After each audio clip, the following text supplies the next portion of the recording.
안녕하십니까. 금일은 집 사주 두 번째 시간을 갖겠습니다.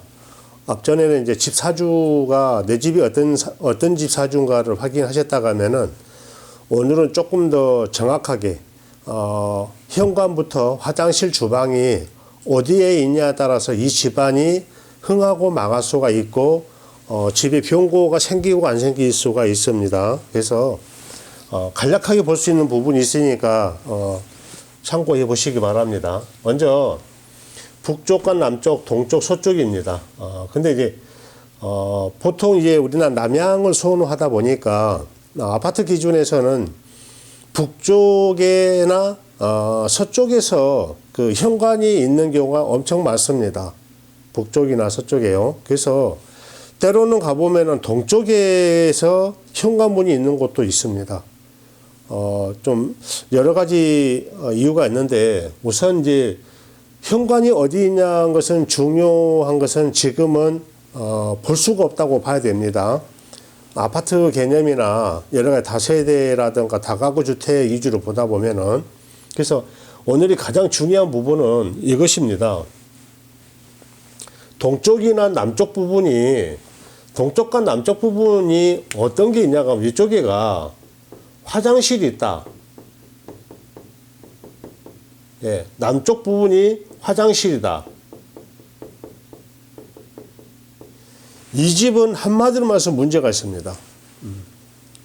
왜 그러냐가 하면은 요즘 세상에는 이제 시대가 발전해서 화장실이 집에가 옛날처럼 옛날 이제 우리가 옛날 보면은 이제 아파트가 아니고 단독 이주에서는 화장실이란 개념은 집 안에가 그냥 매립되어 있지 않습니까? 근데 요즘에는 이제 시설이 한 군데에서 이렇게 모아지어서 시설이 있다 하더라도 근본은 변하지가 않습니다.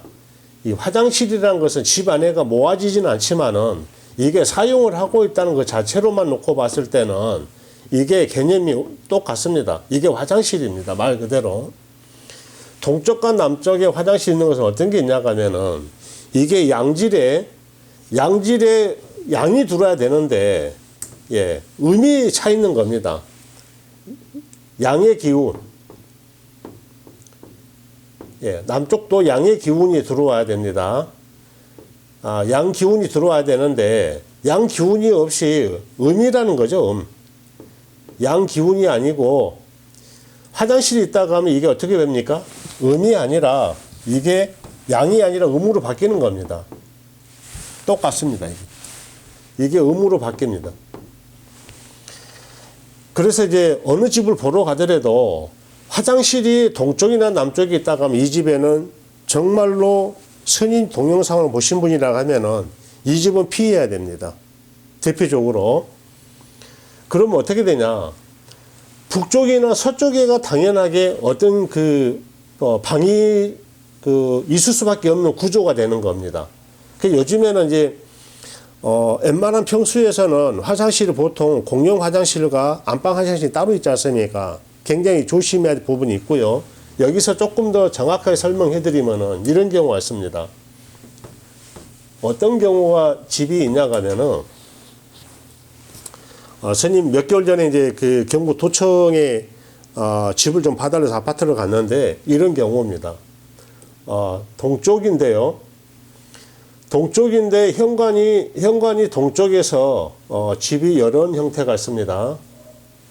오늘 시간 조금 길게 봐야 되는데 동쪽인데 이쪽이 현관입니다. 그리고 여기가 바로 들어와서 여기가 주방. 예. 그리고 이쪽이 남쪽인데요. 예, 집 구조상 그렇습니다. 남쪽인데 여기 들어와가지고 요렇게 되어 있습니다. 여기가 뭐가 있냐고 하면 여기가 안방인데 구조상이 이쪽에가 화장실이 있습니다. 화장실. 주방이 여기가 있고요. 그 다음에 어떤 게 있냐고 하면 이게 현관인데 조금 그림이 잘못됐는데요. 여기가 현관이고 여기가 화장실이 있습니다. 그리고 이쪽에가 방이 이렇게 있습니다. 방. 남쪽이지 않습니까? 동쪽에 화장실, 집으로 보면 남동이 다 화장실. 여기서도 안방인데도 불구하고 동쪽이 화장실입니다. 그러면 이 집에서는 어떤 일이 생기냐? 한마디로 말해서 집안 사람들이 병고가 들어옵니다. 병고가. 남편이 사업을 하시는데 사업이 전차 이렇게 내려가고 있답니다. 이렇게. 스님이 이거 이사를 가야 된다고 했습니다. 이해 가시죠? 이런 부분 구조는 한 번에 와서 안 되는 겁니다. 그리고 한 가지 더 있는데요. 이거 또 한 가지는 여러분들이 또 참고해야 할 게 하나 있습니다. 집이 이쪽이 남쪽이고 이쪽이 동쪽인데 집이 이렇게 걸어진 수 있습니다. 사선위로. 네, 이렇게 사선위로 되어 있는 집이 있습니다. 이게 사선집입니다. 사선집. 사선집인데 사선집의 문제가 어떤 게 있냐 하면은 보통 이런 집에 가서 구조를 본다 하면은 주방이 이쪽이 이제 서쪽 아닙니까? 북쪽이고 이렇게 구조가 되면은 여기서 이쪽이 아니고 이쪽에가 어떤 현상이 생기냐 하면은 사선집 이쪽에가 주방이 들어올 수가 있습니다. 주방. 또는 이런 형태로 주방이 됩니다. 이렇게. 주방. 여기서 가장 중요한 부분이 어떤 게 있냐면 포인트가 주방인데요. 이 북쪽이 이 북쪽에서 동쪽으로 주방이 사선위로 이렇게 가 있는 집은 어떤 일이 생기냐 하면은 이게 사실은 기문입니다. 기문방. 기문방 이게 위치입니다. 이게 이제 방이라고 해서 기문방 방 위입니다. 방이. 그러니까 뭐냐? 전문적으로 얘기하면 기문방 그 집인데 기문방 집에서는 귀신들이 항상 이런 형태로 다니다 보니까 이 주방에 머무르게 되어 있습니다. 그럼 이 집에 어떤 일이 생기냐? 말 그대로 집 안에 귀신이 머물고 있다. 동거를 같이 하는 겁니다. 동거가. 실질적으로 그렇습니다. 스님은 이제 테마를 전문하다 보니까 집에 문제 있는 집은 앉은 자리에서 그냥 볼 수 있는 것은 집 사주를 먼저 보고 집 구조만 봐도 금방 알 수가 있습니다. 그래서 여러분들이 이런 사선집에 들어가는 부분에서 주방이 여거 있다. 근데 거의 사선집에는 구조상으로는 이 서쪽 아니면은 북쪽 상해가 주방이 거의 들어가 있습니다. 거의 이제 설계하다 보면 그렇게 나와 있습니다. 왜 그러냐? 동쪽이나 남쪽에가 이게 방이 들어가 하는 구조나 거실이 들어갈 구조이기 때문에 이런 현상이 있을 수밖에 없습니다. 그리고 이제 그 건설업체에서 하다 보면은 땅 모양을 하다 보면은 땅이 정사각형이 없거든요. 이렇게 동서남북으로 이렇게 쫙 끄서서 있는 집은 없습니다. 그럼 어떻게 되냐? 이렇게 하다 보면은 땅 모양이 이렇게 된 수가 있습니다. 그럼 어떻게 됩니까? 집이 당연히 이렇게 지어지겠죠. 땅을 최대한 활용을 해야 되니까. 그러면 이 집은 어떻게 되냐? 이건 사선집이 됩니다. 사선집. 이쪽이 이렇게 들어서겠죠. 이렇게. 여기도 이렇게 들어서겠고. 그렇죠. 그러면 이 집은 사선집이 되는 겁니다. 그러니까 이런 사선집이 들어가면 안 된다는 겁니다. 실질적으로. 그래서 이거는 여러분들 꼭 참고하셔야 되고요. 여기서 이제 한 가지 보충만 한번 더 해야 되겠습니다. 사선집에 대해서는 여러분들 분명히 아셔야 되고요. 어느 집을 가서 보러 가든 간에 집 사주를 먼저 보고 집을 구경하러 딱 갔을 때 나침판을 딱 피십시오. 핸드폰에서. 동쪽이나 남쪽에 화장실이 있다 그러면 첫째는 그 집은 안 가야 된다는 겁니다. 그리고 한 가지 더 있습니다. 예전에 상담 오신 분이 한 분 계신데 여담을 한번 해드리겠습니다. 사람들이 이제 두침 방향이 따로 있습니다. 두침 방향이. 근데 이제 부부가 한 침대를 살다 보니 어떤 일이 생기냐. 정반대 방향일 수가 있습니다. 예를 들어서, 설명 한번 드리겠습니다. 이건 참고를 좀 하셔야 할 부분이 있어서, 동쪽과 남쪽인데요. 이렇게 설명을 할게요. 동쪽과 남쪽인데, 안방이 동쪽이 있다고 생각하고요. 그림을 이렇게 그릴게요. 이쪽이 침대 머리 부분이라 생각하고요. 이제 이렇게 사람이 이렇게 자지 않습니까? 이렇게 자는 두 사람이 이렇게 자야 되는 이런 구조상에 있는 상태에서, 남편은 남쪽 방향입니다. 부인은 동쪽 방향이라 하면은 이 구조가 안 맞지 않습니까? 그런데 이 지상은 어떻게 했냐면은 남편을 따라가는 게 맞습니다. 집 구조상에는. 모든 게 이제 집 가장이 주축이 돼야 되니까. 어떤 일이 생겼냐 하면은 이런 경우가 있었습니다. 분명히 이쪽에 자야 되는데 어느 순간부터 남편이 거실에 침대에서만 잔다는 겁니다. 침대 어떻게 됐냐면 침대가 침대 이제 소파. 침대가 아니고 소파요. 거실에 소파가 이렇게 있는데 남편이 여기서만 계속 잠을 잔다는 겁니다. 여기서 이 소파에서. 근데 문제는 어떤 게 있냐 하면은 부인이 이상하게 생각하는 거예요. 왜 그냥 자꾸 이게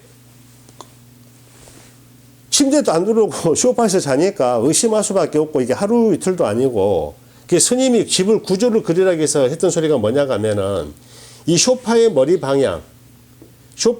방향과 여기 침대 머리 방향이 정반대였습니다. 그래서 이 어떤 설명을 드리려고 그러냐 하면은 이거는 다 져버리고요. 여러분들 꼭 아셔야 되는 게 이걸 한 가지 아셔야 됩니다. 잠은 아무리 자고 일어나도 몸이 피곤이 안 풀린다 그러면은 동쪽과 남쪽과 서쪽입니다. 이 세 군데를 일주일씩만 그 머리 방향을, 이쪽의 머리 방향과 이쪽 머리 방향, 이게 일주일씩을 이쪽을 차서 기록을 해보면은요, 몸이 정말로 피곤이 풀린 데가 있습니다. 잠을 자도 푹 잘 수 있는 방향. 이것만 찾으면 됩니다. 여러분들이 나는 동쪽 방향이 맞다, 서쪽 방향이 맞다, 이것을 알 필요가 없습니다. 왜 그러냐 하면은 사람은 우주하고 한 몸체가 됐기 때문에 자기하고 맞는 위치에 몸이 자동으로 가게 되어 있습니다. 그래서 침대 방향, 좀 전에 소파 방향을 말을 했던 것입니다. 그래서 제가 그랬어요. 부인한테. 집에 가셔가지고 소파 있는 방향하고 침대 방향하고 똑같이 놔라. 그러면은 한마디 해결된다 그랬습니다. 진짜 해결됩니다. 그러니까 여러분들께서도 최소한의 집 사주를 먼저 보셨으면은 두 번째는 화장실 방향, 그 다음에는 사선집이라고 하면은 주방 위치를 봐야 됩니다. 그리고 오늘은 잠을 자도 피곤이 풀려야 되지 않습니까? 그것은 말 그대로 머리 방향입니다. 그게 이제 두침 방향으로 그러는데, 두침 방향에 대해서는 여러분들한테 오늘 설명하기 너무 길고요. 커뮤니티에다가 이 자료는 올려놓겠습니다. 두침 방향에 대해서 띠별로는 그게 다 정리가 되어 있습니다. 어떤 띠는 어느 방향에 맞다. 근데 그거는 참고 자료일 뿐이고, 여러분들이 실제 이제 남편이나 또는 부인하고 같이 잠을 잘 때 그 이주를 맞춰야 되기 때문에 스님이 말씀드립니다. 근데 침대를 사선위로 놓고 자기는 집안 구조가 우리나라는 매우 부족한 분이 많이 있지 않습니까? 그래서 남편 위주로 가야 되는 게 정상이기 때문에 오늘은 이 부분만 해서 두침 방향에 대해서만 커뮤니티에다가 자료를 해서 올려놓도록 하겠습니다. 다음 시간에는 그 집 사주에 대해서 얘기를 했더니 나름대로 댓글도 달아주셔서 선생님이 답변 달았습니다. 여기서도 조금 부족한 부분이 이해가 안 가신 분이 있으면은 댓글 달아주시면은 선생님이 최대한 성심성의껏 거기다 답글을 달도록 하겠습니다. 그리고 다음 시간에는 자동차에 관련해서 다시 한 번 더 설명을 해드리도록 하겠습니다. 다음 시간에는 자동차 사주입니다. 자동차 사주. 다음 시간에는 자동차 사주가 자가용이든 영업용이든 왜 나는 사고가 자주 날까? 나는 왜 이럴까 이런 부분들이 정확하게 나오는 부분이 있으니까 다음 시간에는 자동차 사주에서 설명하도록 하겠습니다. 오늘 이 시간에는 여러분들 꼭 아셔야 되는 게 집안에 화장실이 어느 방향에 있냐에 따라서 굉장히 중요한 부분이 있습니다. 예, 그거 꼭 확인해 보시고요. 요즘에는 이렇게 뭐 핸드폰이 워낙에 앱이 좋은 앱이 많으니까 나침판에서 확인해 보시고요. 다음 시간에 또 한번 뵙도록 하겠습니다. 네, 감사합니다.